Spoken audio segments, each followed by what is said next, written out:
My parents told everyone I abandoned them until the receipts proved otherwise. I, 34F, never thought I'd have to publicly defend myself against my own parents. But here we are. This is the story of how my parents spent 2 years telling everyone I abandoned them in their time of need, and how the truth finally came out when their neighbors started asking questions. The background. My parents, Carol, 62F, and Jim, 64M, have always been difficult. Not abusive in the obvious ways. No hitting, no screaming. Just constant guilt trips, emotional manipulation, and an endless sense of entitlement to my time, money, and energy. Growing up, I was the good daughter.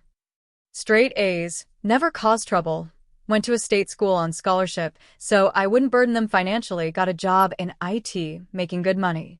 My brother Dylan, 37M, was the golden child despite being unemployed half the time, living in their basement until he was 32 and borrowing money he never paid back. But I was fine with it. I built my own life. Moved to Portland for work. Got engaged to my partner Marcus. Bought a house. Did well. I called my parents every week. Visited every few months. Sent birthday and Christmas gifts. Normal adult daughter stuff. Then Dad had his first heart attack. The heart attack.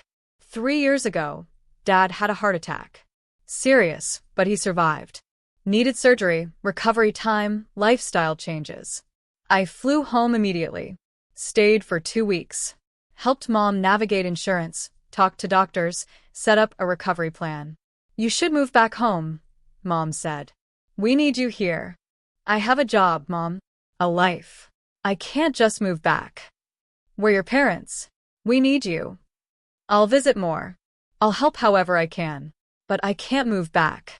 She didn't speak to me for the rest of my visit. I went back to Portland, but I stepped up. Called 3 times a week instead of once.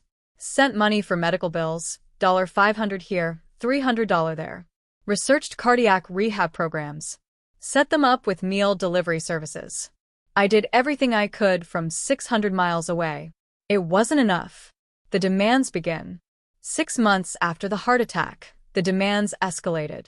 Mom, your father needs help around the house. The yard work is too much for him.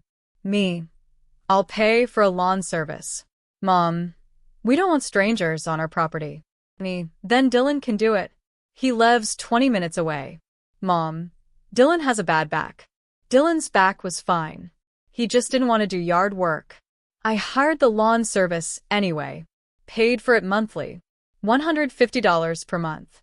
Mom, your father needs someone to drive him to appointments. Me, I'll pay for an Uber. Mom, he needs family, not strangers. Me, I'll talk to Dylan. Mom, Dylan works. Dylan worked part-time at Best Buy and spent the rest of his time gaming. I started flying home once a month for long weekends. Taking Dad to appointments. Helping around the house. Then flying back to work. It cost me $300 to $400 per trip. Plus taking PTO. Still not enough. The guilt campaign. Mom, you abandoned us when we needed you most. This became her refrain. Said it every phone call. Every visit. I didn't abandon you. I'm here right now. You're here for a weekend. We need you here permanently. I have a life in Portland. We're your parents. We raised you. This is how you repay us. The guilt was crushing. I increased my visits to every 3 weeks. Paid for more services, cleaning service, grocery delivery, a medical alert system. I was spending over $1,000 a month on their care, plus travel costs. I sent them a detailed budget showing everything I was paying for. We don't want your money, Mom said. We want you. The ultimatum. 2 years ago, they gave me an ultimatum. Mom, move back home or we're cutting you off. Cutting me off from what? From this family. If you won't be here for us, then you're not our daughter. I was stunned. You're disowning me because I won't move back? We're not disowning you. We're simply recognizing reality. You've chosen your career over your family. That's not fair. Life isn't fair. We need help. You're our daughter. This is your responsibility. I talked to Marcus. We'd just gotten engaged. He had a great job in Portland. My job was there. Our lives were there. I can't move back, I told my parents. I'm sorry, but I'll keep helping in every way I can. Then we have nothing more to say to each other. They hung up. I waited for them to cool off, to realize they were being unreasonable. Instead, they blocked my number. The smear campaign. I found out later what happened next. They told everyone I'd abandoned them. Told their church I refused to help despite their desperate health problems. Told their neighbors I was selfish and uncaring. Told extended family I'd cut them off because I was too good for them now. My aunt called me. How could you abandon your parents when they need you? I didn't abandon them. I've been helping. They said you refused to visit or call, that you told them you're too busy for them. That's not true. They blocked my number. Why would they block your number if you were trying to help? I sent her screenshots of the blocked contact, of the Venmo payments, of the emails to the lawn service and cleaning service.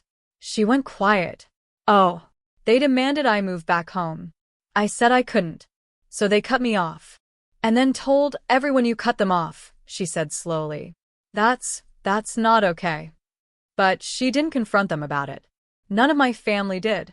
Because confronting Carol and Jim meant becoming their next target. Their church was the worst. They were very involved in their church. Volunteered, attended every event, well known in the community. They told everyone their daughter had abandoned them in their time of need. The pastor called me. I'm praying for your parents during this difficult time. Thank you. How are they doing? As well as can be expected, given that they're navigating these health challenges alone. Alone?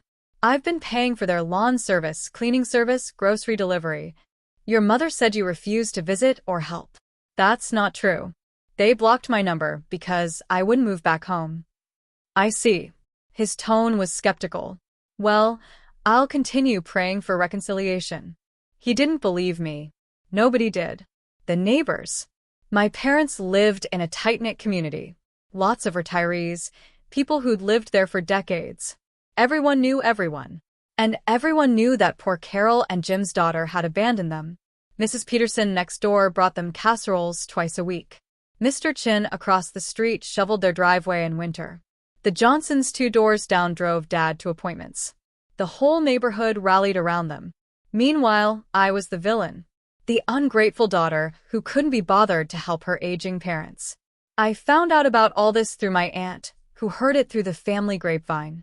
You should come home and clear this up, she said. How? They won't talk to me. What am I supposed to do? Knock on every neighbor's door and explain? I don't know. But this is getting out of hand. It was about to get worse. The fundraiser. 6 months into the estrangement, the church started a fundraiser. Help the abandoned elderly, they called it. Carol and Jim were the poster children. They posted on Facebook, "This sweet couple is struggling with medical bills and home maintenance after their only daughter abandoned them. Let's show them Christian love." They raised $12,000. $12,000. For 2 people whose daughter was literally paying their bills. I found out when a former high school friend messaged me. Wow, I can't believe you abandoned your parents. That's really low. She'd sent a link to the fundraiser. I clicked it and felt sick. There was a picture of my parents looking frail and sad. A long story about their health struggles and their daughter, who moved away and cut off all contact despite their desperate pleas for help. The comments were brutal. What kind of daughter abandons her sick parents? This generation has no respect for their elders. Praying for this sweet couple. They deserve better. I screenshotted everything. Then I posted my receipts. The receipts. I created a Google Drive folder. Made it public. Posted it to Facebook. Since there seems to be confusion about my relationship with my parents, here's the truth. Exhibit A. Bank statements showing monthly payments to lawn service, cleaning service, grocery delivery, medical alert system. $1,000 plus per month for 2 years. Total, $24,000. Exhibit B. Flight receipts. Monthly trips home for 18 months before they blocked me. Cost, $300 to $400 per trip. Total, approximately $6,000. Exhibit C. Venmo/check receipts for direct financial help. Medical bills, home repairs, etc. Total, $8,000. Exhibit D, emails to service providers, setting up and managing their care from 600 miles away.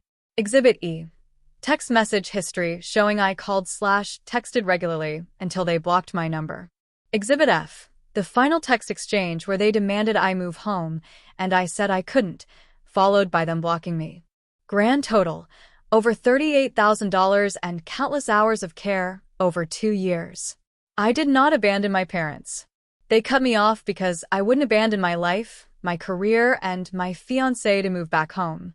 There's a difference. I tagged everyone who'd commented on the fundraiser. Then I waited. The explosion. The post went viral in their community. Within 24 hours, it had 500 shares and 1,200 comments. Some people doubled down. Money isn't the same as being there in person. But most were shocked. Wait, so she was helping? She paid for everything and they blocked her? This is fraud. They raised money under false pretenses. Those poor people who donated thinking they were helping abandoned elderly folks. The church took down the fundraiser page. The pastor called me. We had no idea. I tried to tell you. You didn't believe me. Your parents said. My parents lied. Silence. What happens to the $12,000? I asked. We'll have to figure that out. You should return it to the donors. It was raised based on false information. That's complicated. So, is publicly accusing me of abandonment. I hung up. The neighbor investigation. The Facebook post reached the neighborhood. Mrs. Peterson saw it. So did Mr. Chen. And the Johnsons. They started comparing notes. Turns out, my parents had told different lies to different people. Mrs. Peterson, your daughter never calls or visits. Meanwhile, my lawn service showed up every week with invoices addressed to me. Mr. Chen, your daughter doesn't help financially. Meanwhile, the cleaning service I paid for came bi-weekly. The Johnsons, your daughter doesn't care about your health. Meanwhile, I'd set up the medical alert system and was listed as the emergency contact. The neighbors started asking questions. If your daughter isn't helping, who's paying for the lawn service? We are. But last month you said you couldn't afford it, which is why we started a meal train. Caught in the lie, my parents couldn't explain. Mrs. Peterson called me directly. I owe you an apology, she said. We all do. You didn't know. We should have asked more questions. We should have noticed the services being provided. We should have wondered why a lawn service showed up regularly if you weren't helping. They're very convincing. They're very manipulative. I see that now. She organized a neighborhood meeting. Without my parents, 20 neighbors showed up. They compared stories, looked at my receipts, and realized they'd been manipulated.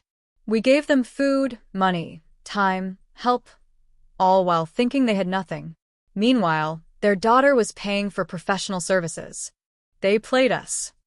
They played everyone. The confrontation. The neighbors confronted my parents en masse. Showed up at their house with printed copies of my receipts.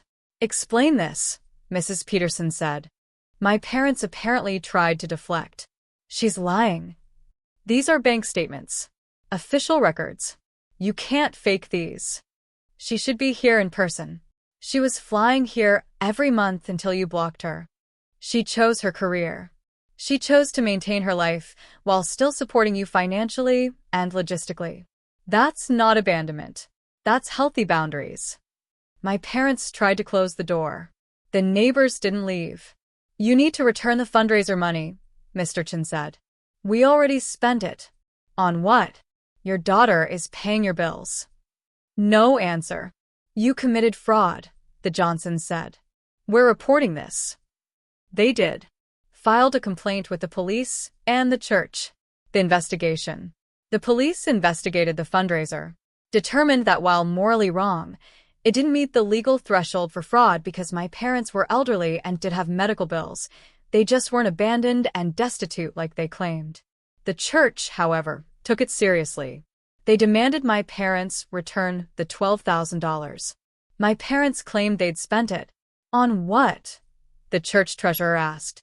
They couldn't provide receipts because they'd spent it on a new car.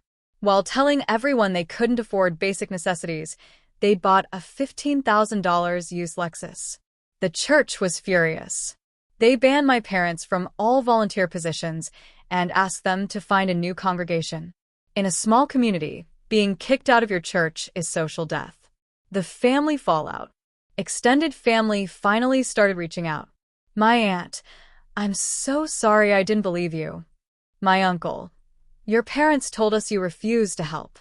We had no idea you were doing so much. My cousins, we thought you were a terrible person. We're sorry. Some family members doubled down, though.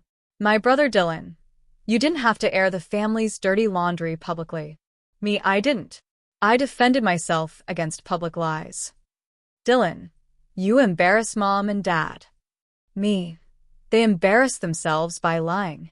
Dylan, family doesn't do this to each other. Me, you're right. Family doesn't falsely accuse each other of abandonment, block their numbers, and run fundraisers based on lies. He stopped responding. My grandmother, Dad's mom, you're tearing this family apart. Me, I'm not doing anything. I'm just no longer accepting blame for things I didn't do. Grandmother, your parents made mistakes, but you should forgive them. Me, they haven't apologized. Grandmother, they're too proud. Me, then I guess we're done. I blocked her number too. The non-apology. 2 months after the explosion, my parents sent an email. Not an apology. A justification. We never meant for things to get so out of hand. We were hurt that you chose your career over us, and maybe we exaggerated our situation to some people. But we truly felt abandoned. Your refusal to move home felt like rejection. We're your parents, and we deserved better. We hope you can understand where we were coming from, and that we can move past this. I read it 5 times, looking for the apology. It wasn't there. We're hurt is not an apology. We exaggerated is not an apology. We hope you can understand is not an apology. I didn't respond. The aftermath. It's been 2 years since the receipts went public. My parents still live in the same house, but they're pariahs in their community. The neighbors are polite but distant. No more casseroles. No more help. The church never took them back. Most of their friends stopped calling. They tried to spin it as our daughter turned everyone against us, but the receipts were public. Everyone knew the truth.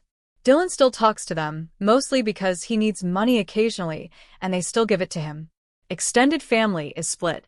Some support me, some support them. Most try to stay neutral. I stopped paying for their services. If you tell people I abandoned you, I might as well actually do it, I told them via email. They threatened to sue me for elder abuse. My lawyer laughed. They can't sue you for not paying bills you were never legally obligated to pay in the first place. They didn't sue.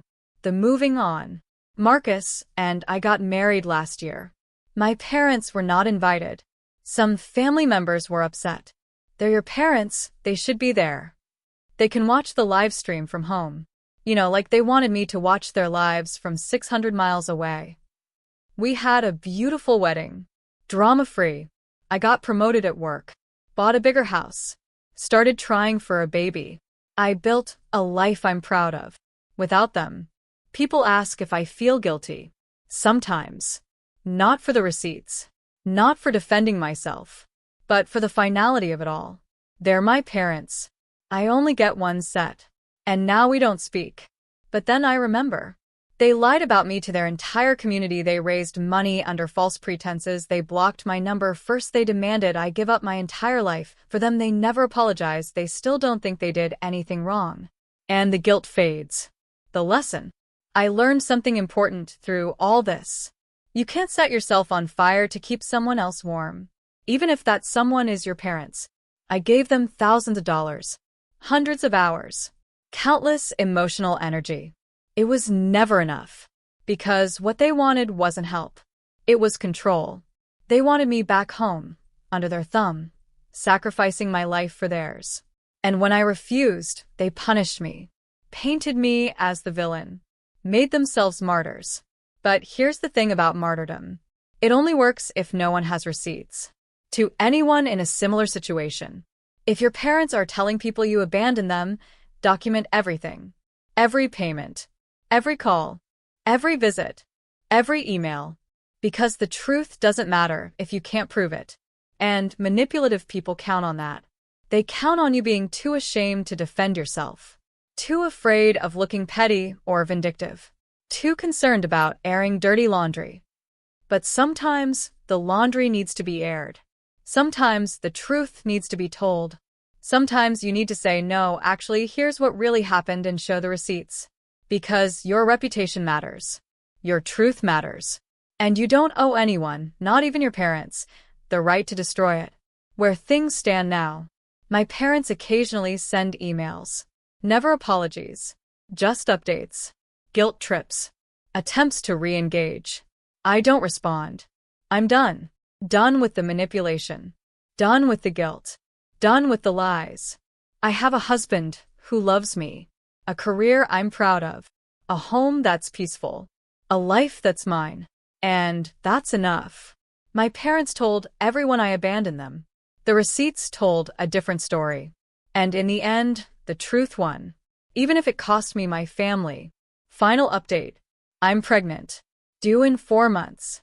My parents somehow found out, probably through Dylan, and sent a card. Congratulations on the baby.